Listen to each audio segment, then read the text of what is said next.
Hey gang, welcome back to another episode of Man Time. The 555 wouldn't start on me the last time I went to start it over the weekend, and I looked under here and there's diesel spraying up from one of the injectors.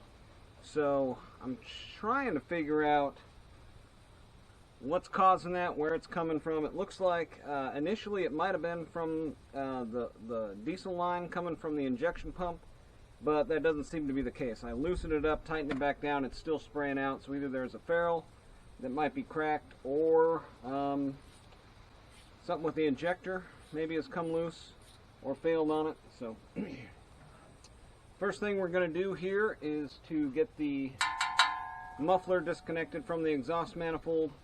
Once we do that, we can then quickly remove all these bolts and take the hood off. The most difficult part here is in fact the muffler though. So let's get started with that. We just basically have to reach up under here, feel it.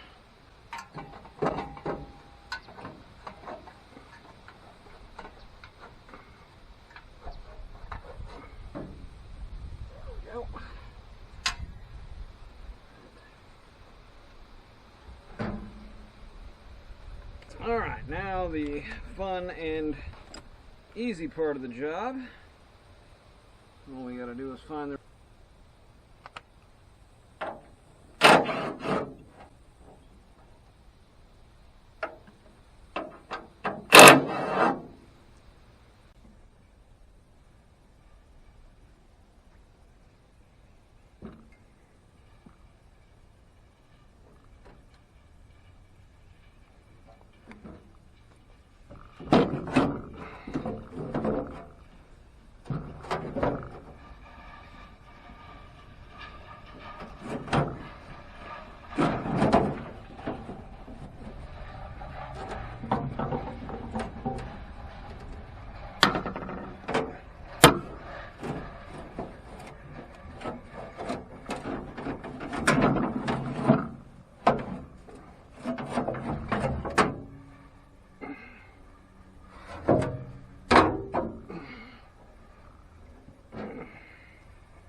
Alright, we'll start her up and see if we can't see where that leak is coming from.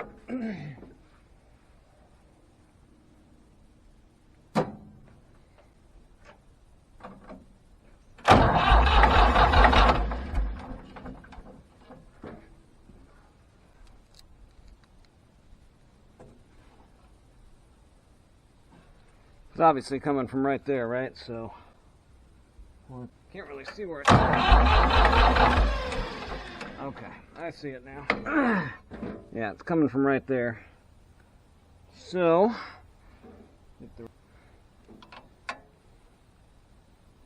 oh man. Yeah, I tightened this down pretty good.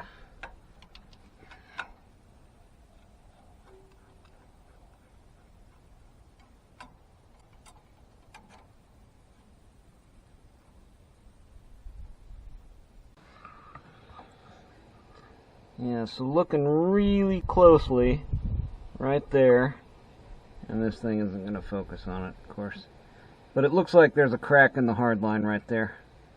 So we'll see if they've got one of those at the Ford house, and for the time being we'll button it back up here. Alright gang, welcome back to Man Time. So here was the faulty injector line.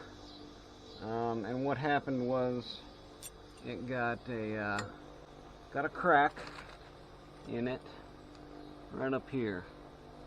And it was just a really tiny little crack, but you got that much pressure coming through. Even a little crack is too much. So I've got a new one here. I'm going to try to get this out of here. Now what is in here? So this is straight. It's got some little things in this here. Oh, yes. Got some little stoppers. I don't know what these things are.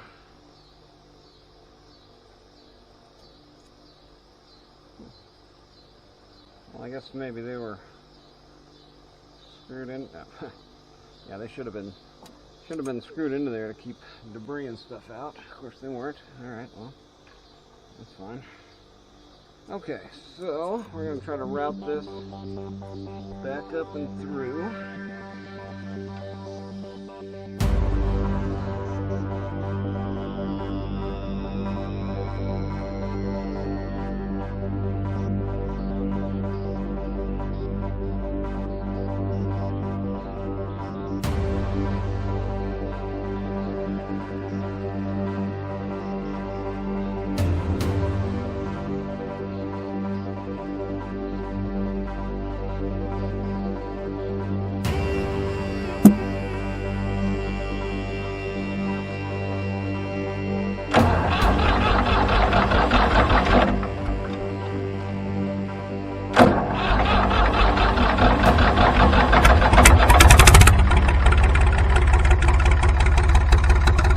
So what I just got done doing here, I had the motor running.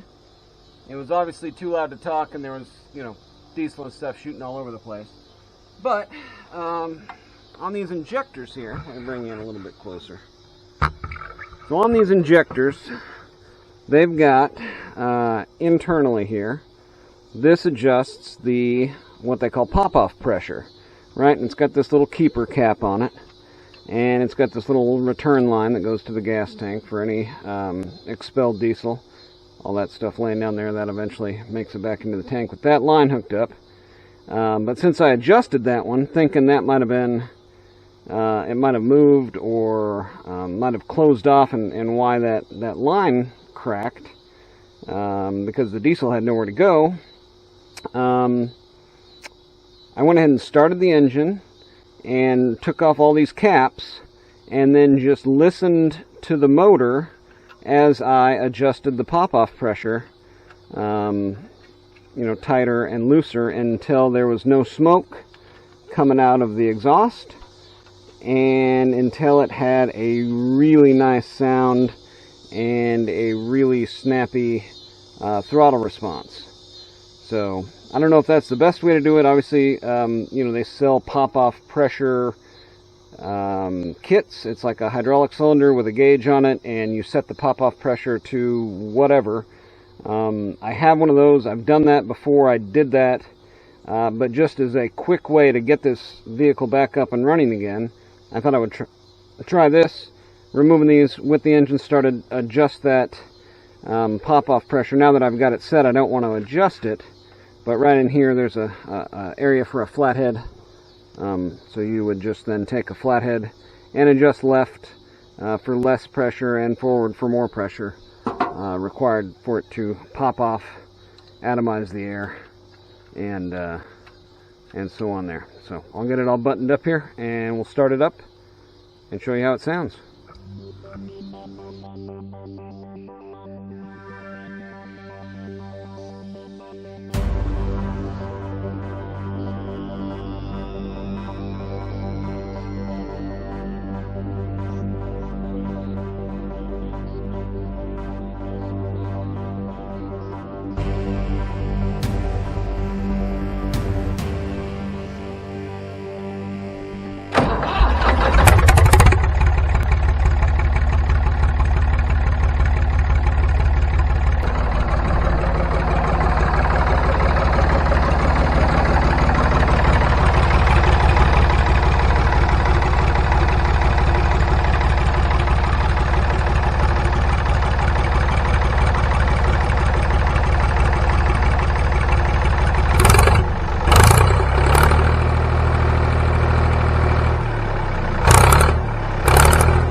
Alright guys, I'm pretty happy with that. I didn't want to take those injectors out and put them on the tester to get the pop-off pressure set, but I think I found a pretty good way to get the engine running right without having to go through all that. I don't know where my pressure tester's at. I don't know if I have the right fittings for it. I don't know what the pop-off pressure is supposed to be. So by taking those caps off, having the engine running, adjusting to where it's no longer smoking and it's got good throttle response, and very little smoke at a high idle or a high RPM. I think I've got them set pretty well, and I think as soon as I still have to go through and change the oil, change the hydraulic fluid filter, and then cap those off, I think this will go back into service just fine. And still got to do the John Deere. I've got the injection pump rebuilt back from the rebuilder. Got the new tire on the dump truck. Just have to change the hydraulic filter on the Mahindra, and I should have my whole fleet back up and running here this weekend. But it's supposed to be triple digits, so I wanted to get this done right now. And while I still had some daylight left, I'm going to go through and finish off the oil and the hydraulic filters, get this thing back in service tonight, probably in the dark, probably with work lights. It's what we got to do, right? We're men. We got to get our toys back in order.